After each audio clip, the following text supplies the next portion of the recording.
bagaimana hubungan antara Grip Jaya, Hercules seperti kata Pep tadi, dan juga Gerindra. Di internal Gerindra sendiri sebenarnya ada beberapa tokoh-tokoh tertentu yang memiliki peran untuk mengawal ya, pergerakan dari ormas, ya, pergerakan dari kelompok Islam, atau pergerakan dari para kalangan teknokrat. Nah, siapa itu petinggi-petingginya, Rick? Dari mana sih untuk menghidupi organisasi gitu? ya. Dengan Grip yang mulai naik daun.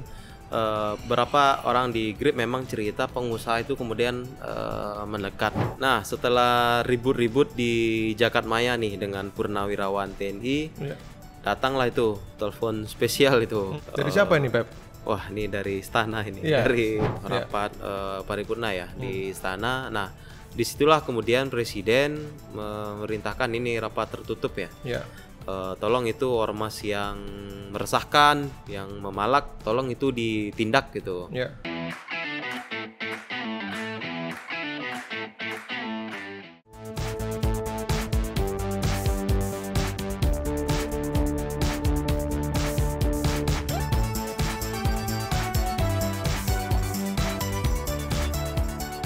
Halo, jumpa lagi dengan Bocor Halus Politik bareng gue Raymondus Rikang. Saya Fajar Pep. Dan saya Ricky Ferdianto.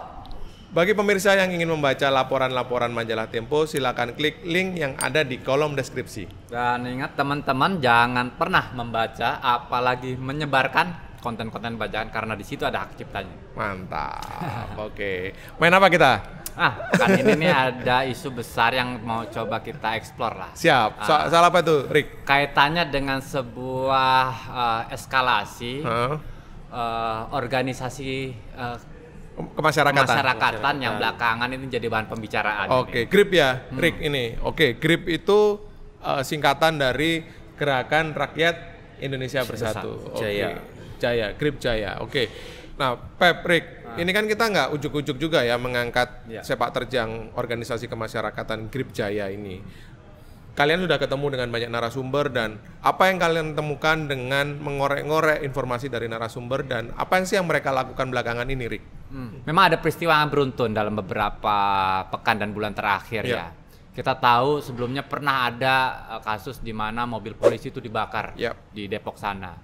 Dan ormas yang sama kemudian juga pernah mengancam kepala daerah, memaki-maki seorang purnawirawan polisi dan tentara gitu ya, yang kemudian memicu pertanyaan banyak kepala orang-orang di luar sana. Ini kenapa ormas seperti ini kok bisa mendapatkan panggung dan seolah-olah mendapatkan ruang gerak yang sangat besar gitu. Nah, dari situlah kemudian kenapa Tempo berusaha untuk mendalami tentang pendirian organisasi ini, siapa saja orang-orang di belakang mereka, dan hasil penelusuran itu nanti akan ditulis sama Pep. Nah, itu dia nanti yang bisa dibaca oleh pemirsa Bocor Halus Politik di laporan lengkap majalah Tempo ya. Nah, dalam rentetan kejadian itu, apa yang sebenarnya terjadi, atau apa sih kekacauan-kekacauan dan tindakan-tindakan yang mereka lakukan sehingga menimbulkan kerusuhan, kericuhan maupun keresahan di masyarakat, Rick? Ya, salah satu triggernya juga kan ada pemberitaan juga ya di daerah Kalimantan sana, di mana seorang pengusaha yang sedang punya sengketa ya terkait dengan perusahaannya, dia lalu menggunakan ormas ini untuk keperluan perlindungan ya.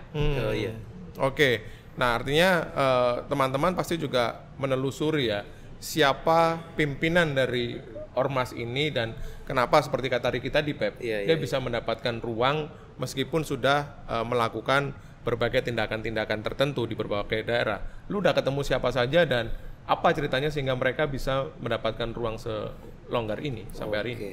Emang ini organisasi yang udah mereka itu berdiri 2011, Kang ya. Berdiri 2011 dan memang sudah menjadi pembicaraan umum bahwa Hercules, ketua umum GRIP ini memang punya kedekatan lah dengan presiden sekarang ya, Prabowo Subianto. Nah, sejak 2011 berdiri, sepanjang Pilpres mereka selalu mendukung Prabowo itu. Dari 3 tahun setelah berdiri mendukung Prabowo Hatta, dan yang terakhir Prabowo Gibran. Begitulah bahkan kalau dulu kita dengar di berita Prabowo harga mati kalau nggak salah itu dari Hercules. Nah, kedekatan itu bukan hal baru ya bagi Prabowo dan Hercules. Makanya di setahun setelah pendirian organisasi itu Kang 2012 2012 itu Prabowo datang langsung itu ke peresmian markas GRIP. Nah, disitulah Prabowo datang, hubungan itu kemudian terus terbina.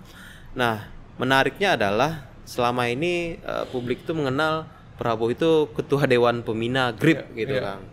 Nah, itulah yang kami ketemu nih dengan beberapa petinggi GRIP lah di daerah yang mereka tahu itu gitu. Prabowo itu ya pembina GRIP selama ini gitu. Dan mereka memang dalam Pilpres ya bukan hanya Pilpres bahkan ya di daerah-daerah itu mendukung calon dari Gerindra gitu. Oke, Pep, kita juga mendapatkan informasi ada selembar dokumen yang menyatakan bahwa Presiden Prabowo tidak terkait sama sekali dengan GRIP Jaya ini. Penelusuran dan verifikasi lu terhadap dokumen ini gimana tuh? Jadi setelah ramai ini Kang, ramai kemudian GRIP ini muncul, dikaitkan lagi nih di Jagadmaya bahwa ini kan GRIP, Hercules kaitannya dengan erat lah dengan Prabowo. Nah, disitulah kemudian muncul surat ya sebetulnya dari Gerindra yang menyatakan Prabowo mengundurkan diri dari pembina GRIP. Menariknya memang ini buru-buru langsung dibantah tuh sama Sekretaris Jenderal dari GRIP. Ini hoax ini, surat ini gitu. Tapi penelusuran kami memang di Gerindra lah ya, petinggi di Gerindra ya ini benar ini surat walaupun memang tidak dipublish terbuka begitu ya. Rick, nah, kita juga perlu melacak juga rekam jejak profil Hercules, bagaimana dia bisa sampai di Jakarta kemudian membentuk GRIP. Yang lu tahu nih dengan berbicara dengan beberapa narasumber, bagaimana dia kemudian bisa eksis di Jakarta sampai hari ini? Ya, riwayat singkatnya. Yang bersangkutan ini sebenarnya adalah punya latar belakang sebagai milisi pro NKRI ketika terjadi gejolak di Timor Timor menjelang akhir tahun 90-an lah ya. Dan operasi Seroja yang dilancarkan oleh tentara ketika itu banyak menggunakan peran para milisi untuk banyak hal lah, termasuk menjaga logistik, mengangkut logistik. Hercules adalah salah seorang milisi yang banyak dipercaya oleh tentara ketika itu.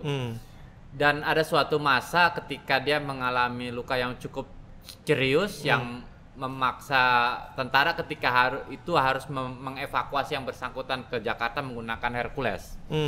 Mungkin gara-gara itu juga namanya jadi Hercules. Oke. Rick, lu tadi cerita bahwa ada rekam jejak dan track record Hercules dalam perang di Timur Timur gitu. Setahu gue adalah Prabowo juga pernah terjun atau bertempur di Timur Timur. Apakah ini menjadi salah satu awal mula Prabowo berkenalan atau memiliki hubungan dengan Hercules? Ya, salah satunya itu memang pernah diungkap di beberapa tulisan yang menyebut bahwa memang pertemuan antara Prabowo dengan Hercules itu sebenarnya sudah berlangsung cukup lama. Jadi nggak ujuk-ujuk sekarang aja. Di pertengahan tahun 80-an lah ketika yang Prabowo masih menjabat sebagai komandan batalion infanteri lah gitu ya. Ketika itu memang Prabowo sudah mengenal Hercules gitu. Bahkan ketika Hercules mengalami cedera itu pun juga yang memberikan andil untuk membantu pengobatan itu salah satunya Prabowo. Oke. Jadi sebenarnya hubungan itu sudah mulai dibangun sejak puluhan tahun yang lalu ya. Iya, betul. Oke. Nah, Rick, Pep, ini teman-teman pasti sudah ketemu dengan banyak narasumber dan juga mencoba untuk menelusuri bagaimana hubungan antara GRIP Jaya, Hercules seperti kata Pep tadi dan juga Gerindra. Lu udah menemukan nggak bagaimana hubungan ini bisa terjalin? Ada beberapa hal yang kita dapat ya temuan di lapangan bahwa di internal Gerindra sendiri sebenarnya ada beberapa tokoh-tokoh tertentu yang memiliki peran untuk mengawal pergerakan dari ormas pergerakan dari kelompok Islam atau pergerakan dari para kalangan teknokrat. Nah, siapa itu petinggi-petingginya, Rick? Boleh nggak dibocorin? Itu nanti kita akan tulis di majalah. Oh, dahsyat. Bocoran sedikit ya untuk pemirsa ya, kira-kira begitu. Rick, Pep, selain dengan Gerindra dan Prabowo, kita juga sempat meriset ya bagaimana Hercules sebenarnya juga memiliki kedekatan atau hubungan dengan pesohor dan tokoh-tokoh tertentu. Salah satunya yang sudah kita riset juga adalah sekitar tahun 2012-2013. Ingat nggak di sekitaran itu Hercules mendapatkan gelar bangsawan dari Keraton Surakarta, gelar kesatria, begitu kan? Kenapa dia bisa mendapatkan gelar itu? Karena Pakubuwono XIII yang pada saat itu memimpin Keraton Surakarta itu adalah atau memiliki latar belakang militer, ya. Dan Pakubuwono XIII pernah bertempur atau berperang di Timur Timur yang merupakan daerah asal Hercules atau Rosario Marsal. Dan dari situlah hubungan itu terbangun sampai 2012-2013. Kemudian dia bisa mendapatkan gelar bangsawan dari Keraton Surakarta. Jadi ada tegangan-tegangan atau ada hubungan-hubungan dengan tokoh-tokoh politik dan juga para pesohor di Indonesia. Bahkan yang terbaru, yang bersangkutan juga menghadap ke Solo. Wah, menarik juga itu. Gimana ke Solo lagi? Gimana ke Solo lagi ya? Bukan soal terima gelar. Ketemu sama raja dan sultan dari Solo. Iya. Mantan presiden. Okay. Kita yang dia temuin. Ini ada pesan pasti ini. Dan yang menarik juga padahal pada waktu itu ketemu dan juga sempat menjawab soal polemik ijazah ditanya ya. Lucu juga nih. Apa kompetensinya soal Hercules ngejelasin ijazah? Itu dia makanya. Menarik. Selain dengan politikus Rick, Pep, apakah penelusuran kalian juga menemukan bagaimana sih hubungan Hercules yang memimpin organisasi kemasyarakatan ini dengan ormas-ormas yang lain begitu? Sebetulnya di Indonesia ini kan banyak ormas gitu ya. Bahkan kalau selain GRIP yang berdiri 2011, sebelum itu yang lebih senior kita kenalnya Pemuda Pancasila gitu. Kami ngobrol lah sama seorang petinggi ya di Pemuda Pancasila. Mungkin kemarin itu masih ingat ya, sekitar Februari 2025 itu ribut nih pentolan yang di bawah di Blora, Jawa Tengah gitu. Nah setelah ribut ketemulah tuh Hercules sama Ketua Umum Pemuda Pancasila Yapto gitu. Intinya mendamaikan yang di bawah inilah gitu. Nah menariknya sebagai organisasi yang lebih junior gitu, ada keinginan untuk belajar gitu ke yang lebih senior gitu. Makanya dari Ketua Umum diturunin ke Sekjen, tolong kalian komunikasi. Bahkan salah satu petinggi juga sempat ketemu. Kebetulan ya emang dekat dengan beberapa komunitas muslim gitu ya. Dari datang ke pesantren. Nah ketemu dengan petinggi PP juga di Madinah itu ceritanya. Nah selain dengan PP mereka juga sebetulnya membina hubungan dengan organisasi lain. Salah satunya itu di Betawi kan. Nah kan kita tahu Hercules selama ini dulu ya terkenalnya di Tanah Abang gitu. Nah, dengan komunitas Betawi mereka juga sebetulnya menjalin hubungan gitu. Ada acara mereka kemudian diundang. Nah, memang yang di atasnya mungkin cenderung damai, cuman yang di bawahnya nih, dan itu teman PP juga mengaku ya kalau ribut ya emang ribut di bawah gitu. Nah, cuman kemudian di atas lah yang kemudian mendamaikan gitu. Oke. Bagaimana dengan tokoh-tokoh lain, Rick? Apakah Hercules juga punya hubungan atau relasi dengan tokoh-tokoh yang lain itu? Kalau dibaca secara historis ya, memang yang bersangkutan juga banyak dipercaya oleh kalangan pengusaha ya, terutama untuk keperluan menjaga aset ya, perusahaan pengusaha-pengusaha yang bergerak di bidang properti yang sangat berkepentingan agar aset lahan yang mereka miliki itu tidak dikooptasi oleh orang lain gitu. Nah, dalam kondisi seperti itulah kemudian Hercules, ormas seperti GRIP itu mendapatkan ruang gerak ya untuk mendapatkan kepercayaan dari para pengusaha, dan ada semacam kepentingan yang berkelindan di antara mereka. Pertanyaan gue adalah bagaimana mereka bisa survive mengatur banyak cabang-cabang ya yang di daerah dan kemudian menghidupi anggota-anggotanya, melaksanakan kegiatannya. Dari mana asal duit atau sumber operasional mereka ini, Rik? Ya, salah satunya itu ya, permintaan untuk menjaga lahan ya. Nah, yang kedua adalah nggak sedikit di antara para pembesar GRIP itu juga punya latar belakang sebagai pengusaha. Oke. Kita tahu ketua harian ya, ketua iya, harian GRIP itu Hanan Wijaya adalah seorang pengusaha yang cukup tersohor, yang memiliki lini bisnis di bidang bakery ya. Jadi banyak orang-orang yang memiliki latar belakang pengusaha juga yang kemudian bergabung di sana, dan para politisi yang juga punya kepentingan untuk menggunakan jasa mereka lah. Dalam hal apa itu, Pep? Politikus-politikus itu merapat atau kemudian meminta bantuan, dukungan dari GRIP atau ormas-ormas seperti GRIP ini? Oke, mungkin kita ngomong dari sumber pendapatan tadi memang kita ngobrol juga ya dengan GRIP di daerah. Dari mana sih untuk menghidupi organisasi gitu? Memang pertama setelah berapa tahun terakhir ini dengan GRIP yang mulai naik daun. Berapa orang di GRIP memang cerita pengusaha itu kemudian mendekat gitu. Nah, tentu kita bertanya apa nih yang wujudnya gitu loh. Memang ada bentuk kerjasama dengan kegiatan masyarakat, dengan perusahaan. Nah, disitulah hasil kerjasama itulah yang kemudian mendatangkan sumber pemasukan bagi organisasi. Nah, makanya dalam di beberapa kejadian gitu kan, seperti yang di Kalimantan Tengah, itu seteru antara dua kelompok di bidang perdataan gitu. Nah, GRIP masuk tuh sebagai kuasa atas satu pihak gitu yang berkepentingan. Nah, hal-hal beginilah yang praktik yang akhirnya terjadi di lapangan gitu ya. Yang akhirnya Kapolda juga agak geram ya yang di Kalimantan Tengah atas GRIP yang kemudian lagi-lagi di daerah gitu ya yang menyegel pabrik itu gitu. Ngomong-ngomong soal penguasaan terhadap wilayah, Rik, gue pengen tanya ke lu, dan lu pasti udah riset dan ketemu dengan banyak narasumber juga ya. Benarkah informasi yang menyebutkan bahwa Hercules ini menguasai lapak ekonomi pasar, khususnya pasar yang terbesar di Jakarta, yakni Tanah Abang? Memang ada fase di mana kelompok Hercules ini berusaha untuk menguasai lapak di Tanah Abang, tapi juga itu nggak lepas dari penolakan dari penguasa lama gitu ya.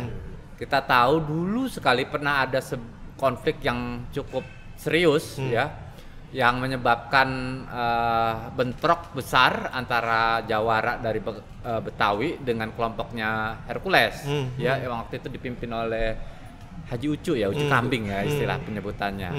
Dan itu memberikan sinyal bahwa sekalipun Hercules memiliki keinginan untuk menguasai Tanah Abang, tapi itu bukan suatu hal yang mudah juga gitu. Oke.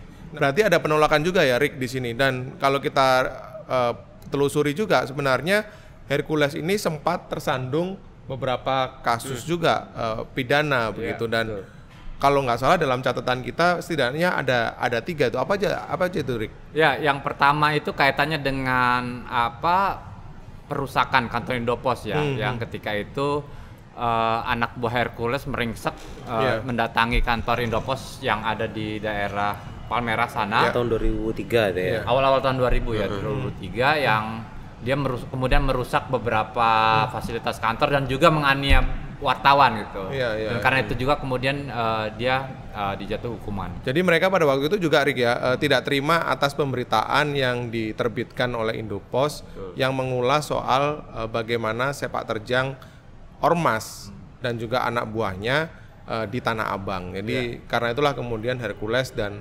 timnya atau anak buahnya merangsek ke kantor Indopos. Yang kedua apa, Rik? Ada juga kasus yang terjadi di tahun 2013 dan 2014 ya. Kaitannya dengan pengerusakan sebuah ruko di daerah Jakarta Barat dan kasus pemerasan ya, yang ditenggarai juga punya indikasi terkait dengan kasus pencucian uang. Jadi ada sebuah fase tertentu di mana yang bersangkutan itu memeras pemilik ruko itu, dan kasus yang dipakai oleh polisi untuk menjerat yang bersangkutan dipakai tak lama setelah yang bersangkutan keluar dari penjara. Artinya setelah dia keluar langsung masuk lagi. Dibungkus lagi. Oke. Yang ketiga? Nah, yang ketiga itu soal sengketa lahan di Kalideres. Nah, yang Kalideres itu tahun 2019 itu ada terkait penyerobotan lahan. Itu yang kemudian berujung dengan itu terjadi ya di momen-momen sebelum Pilpres. Nah, itu yang kemudian membuat Hercules juga harus kembali masuk ke penjara begitu ya di kasus tersebut. Nah, menariknya ekses dari kasus itu sebetulnya baru-baru aja kita tulis lagi di beberapa bulan lalu gitu, Kang. Jadi kita kira itu sudah selesai di putusan pengadilan. Kita dapat video, datang lagi Hercules dan beberapa rekannya di Grip mendatangi lokasi itu lagi. Lahan yang sama. Lahan yang sama. Ya? Nah, lengkapnya di Majalah Tempo. Oke, mantap. Jadi mesti membaca Majalah Tempo terbaru nanti ya. Oke, Rick, Pep, ini kan Grip dan juga Hercules sudah membuat kegaduhan dengan beberapa peristiwa-peristiwa yang terjadi di daerah. Apakah tidak ada respon atau kegusaran dari istana atau pemerintah terhadap aksi-aksi yang dilakukan oleh Grip Jaya dan juga Hercules? Iya. Ini yang cukup menarik gitu kan ya, karena tadi kan sudah dijelasin Ricky ada beberapa peristiwa di daerah begitu ya. Bahkan kalau boleh menambahkan, sebetulnya yang lagi ramai sekarang itu kemarin itu Grip deklarasi di Bali gitu ya. Di Bali, di mana kita tahu di Bali itu sudah ada komunitas penjaganya gitu ya. Pecalang ya. Saya ngobrol tuh dengan pecalang salah satu. Apa cerita mereka, Pep? Menolak lah mereka gitu kan, menolak kehadiran Grip gitu ya. Kita sudah punya, kita nggak butuh gitu kan. Dan menariknya memang mereka cerita Grip ini sudah lama di Bali, tapi baru sekarang ini mulai berani tampil, mulai eksis lagi. Akhirnya, nah yang menariknya mereka lagi konsolidasi nih untuk membuat macam baliho gitu loh, baliho penolakan Grip hadir di Bali. Bahkan gubernurnya sendiri juga sudah bersikap gitu ya, tidak butuh Grip di Bali. Nah, itu di daerah ya, Pep. Tapi bagaimana dengan di pusat? Apakah sama gusarnya dengan pemerintah daerah terhadap kehadiran Grip? Kejadian di daerah ini akhirnya melecut gitu ya. Ada klimaks ketika Hercules mengomentari sikap Purnawirawan terhadap pemakzulan Gibran. Nah, disitulah Hercules kemudian bilang Sutioso bau tanah. Nah, kemudian Gatot menantang terlibat cekcok di media sosial lah. Dengan mantan Panglima TNI Gatot Nurmantio gitu. Nah, setelah ribut-ribut di Jakartmaya nih dengan Purnawirawan TNI, datanglah itu telepon spesial itu. Dari siapa ini, Pep? Wah, ini dari istana ini, dari penasihat khusus Presiden Prabowo Subianto, Jenderal TNI Purnawirawan Dudung Abdurrahman. Mantan Kepala Staf Angkatan Darat. Kepala Staf Angkatan Darat. Rupanya tahu nih beliau ribut dengan Purnawirawan TNI, makanya kami berkomunikasi ya dengan Pak Dudung. Beliau cerita memang kemarin kan beliau memang sempat ditemui beberapa orang di istana, wartawan, apa sikap dia ya, janganlah ribut-ribut ini gitu kan, jangan gaduh lah gitu. Rupanya memang Dudung langsung menghubungi Hercules, memberikan semacam teguran lah gitu, janganlah ribut gitu di media. Nah, itu sekitar awal-awal Mei gitu. Nah, belum lama dong ya? Iya, belum lama. Nah, Pep, lu tadi kan bilang bahwa ada respons ya dari istana untuk kasus-kasus atau peristiwa-peristiwa terkait dengan ormas ini. Pekan lalu kita juga mewawancarai Wakil Menteri Dalam Negeri Bima Arya. Dia bercerita kepada kita bahwa Presiden Prabowo sudah meminta kepada Menteri Dalam Negeri Tito Karnavian untuk mendata dan juga menertibkan ormas-ormas yang mengganggu kenyamanan dan keamanan masyarakat. Karena kita tahu bahwa Ormas ini sebenarnya ada 2 cabangnya ya, yang terdaftar di Kementerian Hukum, ya kan, dan juga ada yang di Kementerian Dalam Negeri, gitu kan. Nah, salah satu kewenangannya adalah di Kementerian Dalam Negeri. Inilah yang kemudian diminta atau dipesan oleh Presiden Prabowo terhadap Menteri Dalam Negeri Pak Tito Karnavian untuk menertibkan ormas-ormas yang meresahkan itu. Nah, menariknya setelah teguran dan setelah ramai ini, rupanya Presiden juga ambil sikap gitu ya, ambil sikap. Makanya di kemarin itu Senin 5 Mei itu 2025 rapat itu, rapat paripurna ya di istana. Nah, disitulah kemudian Presiden memerintahkan ini rapat tertutup ya. Tolong itu ormas yang meresahkan, yang memalak, tolong itu ditindak gitu. Tuh di situ rapat itu ada Panglima TNI, ada Kapolri. Tapi kalau versi Pak Dudung memang itu salah satunya juga diarahkan ke Menteri Dalam Negeri ya, Pak Tito Karnavian, karena mungkin kaitannya dengan ormas ya, yang itu kewenangan legalitasnya itu ada di Mendagri ya. Nah, setelah rapat itu, Pep, apakah ada follow up dari pemerintah untuk mengatasi persoalan ini khususnya berkaitan dengan ormas? Nah, sehari setelah rapat kabinet, kemudian dibikin juga tuh pertemuan di Kementerian Koordinator Politik dan Keamanan. Nah, disitulah kemudian diumumkan apa yang menjadi perintah Presiden sehari sebelumnya, dibikinlah Satgas untuk penanganan premanisme. Gitu. Siapa anggotanya ini, Pep? Apakah Satgas ini sudah dibentuk dan bergerak aktif untuk sejauh ini karena baru kali ya. Jadi karena riuh ini kemudian istana bereaksi, pemerintah bereaksi, baru sebatas diumumkan kita bentuk Satgas gitu ya. Tapi memang belum di-spill siapa yang akan mengisi di dalamnya ya. Rick, Pep, kita sudah lumayan banyak nih membocorkan temuan-temuan teman-teman soal Grip Jaya dan juga Hercules. Dan lengkapnya nanti bisa membaca dan mengakses liputan majalah Tempo yang akan terbit pada hari Senin untuk cetaknya dan hari Minggu pagi untuk versi digitalnya. Jangan lupa saksikan terus Bocor Alus Politik di youtube tempo.co dan kalian bisa dengarkan di Spotify Bocor Alus Politik. Sampai jumpa.